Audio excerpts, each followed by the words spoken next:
dentro del protestantismo que dice con toda seguridad que la Trinidad no aparece en la Biblia. Y creen que con esa frase ya destruyeron 2000 años de cristianismo. Y lo único que destruyen es su propia capacidad de leer la Escritura completa. Porque el problema nunca ha sido si aparece la palabra Trinidad en la Biblia. El problema es que la Biblia presenta al Padre como Dios, presenta al Hijo como Dios y presenta al Espíritu Santo como Dios. Y al mismo tiempo insiste en que Dios es uno. Y cuando alguien dice o no sabe cómo sostener esas 4 verdades al mismo tiempo, no corrige la Biblia, eso la está mutilando. Ese es el punto. Los enemigos de la Trinidad siempre quieren una fe más simple, más cómoda, más reducida, más domesticada, algo que entiendan más fácilmente. Quieren un Dios que les quepa en la cabeza como quien guarda un juguete en un cajón. Pero el Dios vivo no está obligado a caber en esos esquemas de hombres. La Trinidad no nació porque a unos teólogos romanos les dio por complicar las cosas. Nació porque la Escritura leída honestamente te deja sin salida. Si decimos que el Padre es Dios, nadie va a discutir eso. Pero luego aparece el Hijo haciendo lo que solo Dios hace, recibiendo lo que solo Dios recibe, teniendo lo que solo Dios tiene. No es una criatura cualquiera, no es un ser elevado, no es un tipo semidios. En el principio era el Verbo, y el Verbo estaba con Dios, y el Verbo era Dios. Y por eso, si no bastara, Tomás cae delante de Cristo resucitado y le dice: Señor mío y Dios mío. Y Jesús no lo corrige en ningún momento. No le dice: no, Tomás, no exageres, soy una especie de representante divino. No, Jesús recibe esa confesión porque corresponde a la verdad. Luego tenemos al Espíritu Santo, no como una energía, ¿sí?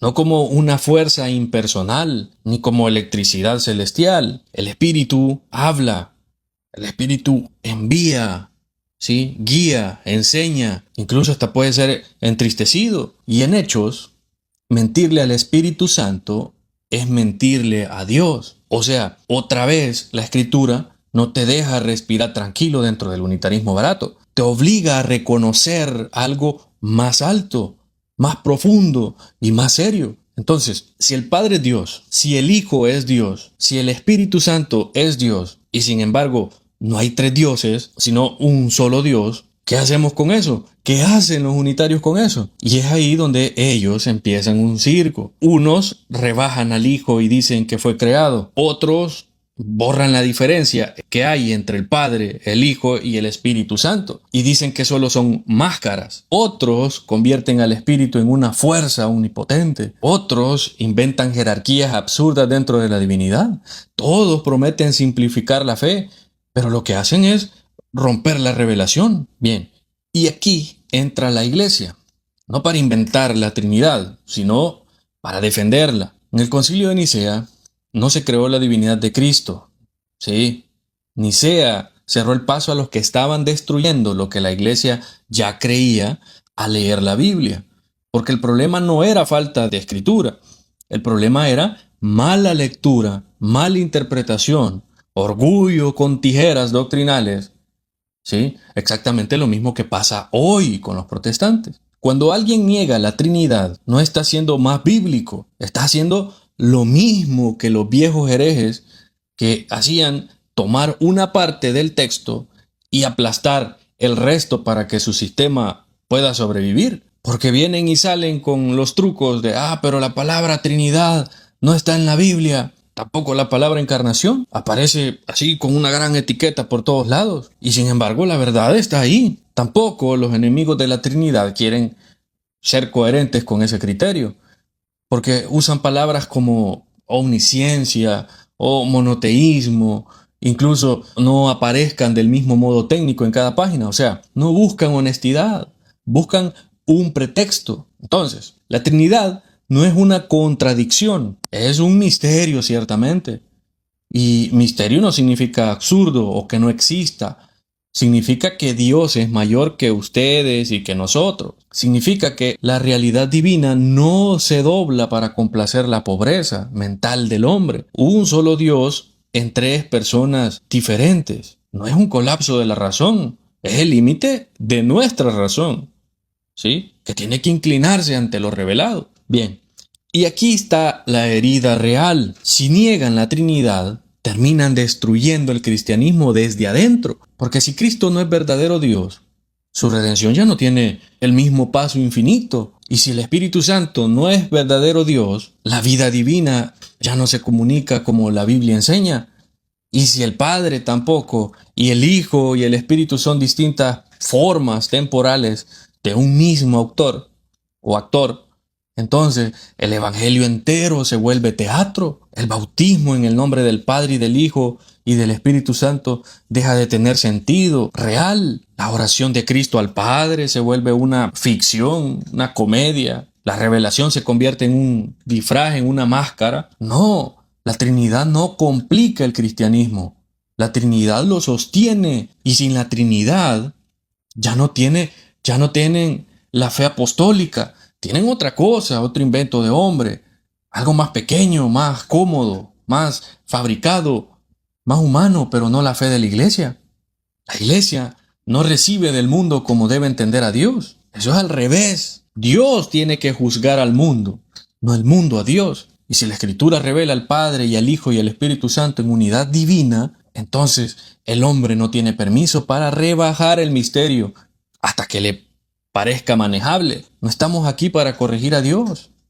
Estamos aquí para creer lo que Él reveló.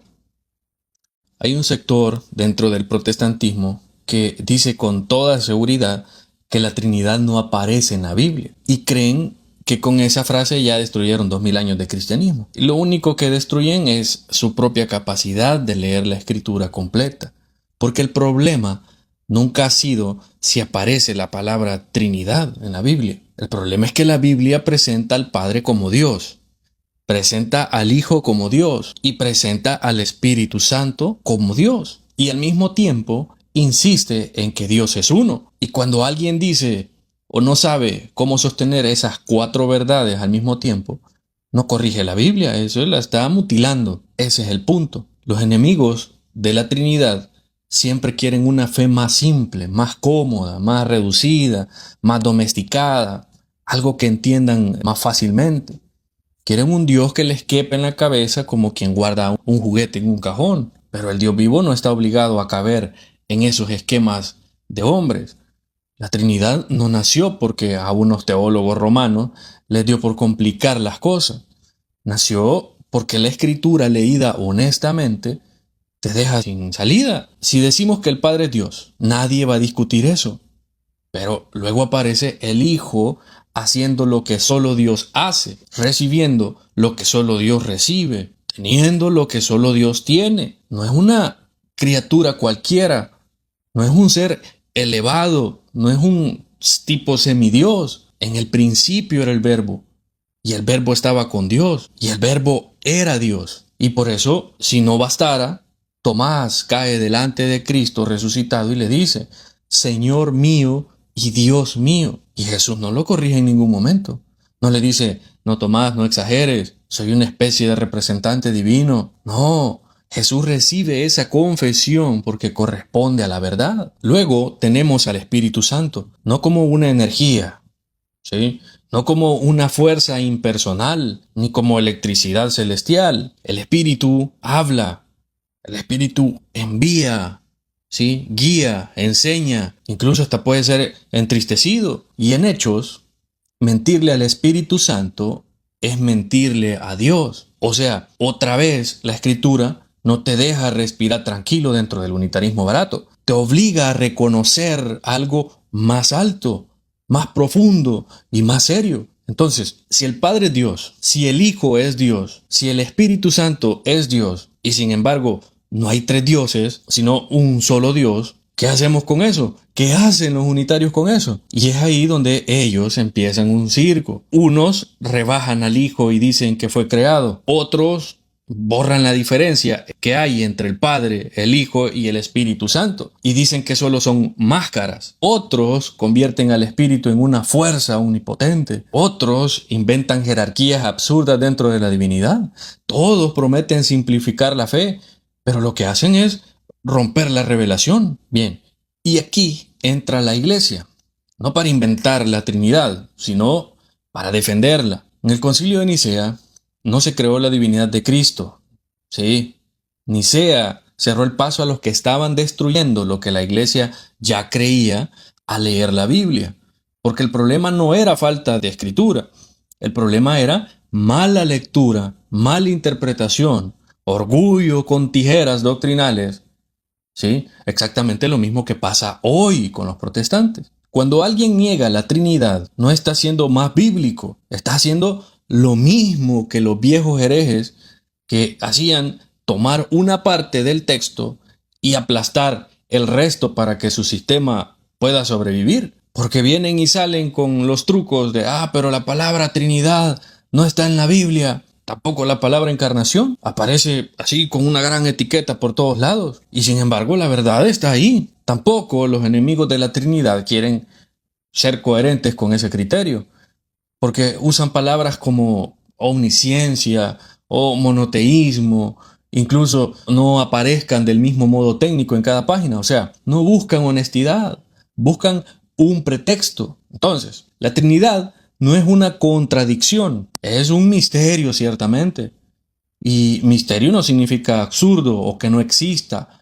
Significa que Dios es mayor que ustedes y que nosotros. Significa que la realidad divina no se dobla para complacer la pobreza mental del hombre. Un solo Dios en tres personas diferentes. No es un colapso de la razón, es el límite de nuestra razón, ¿sí? Que tiene que inclinarse ante lo revelado. Bien, y aquí está la herida real. Si niegan la Trinidad, terminan destruyendo el cristianismo desde adentro. Porque si Cristo no es verdadero Dios, su redención ya no tiene el mismo paso infinito. Y si el Espíritu Santo no es verdadero Dios, la vida divina ya no se comunica como la Biblia enseña.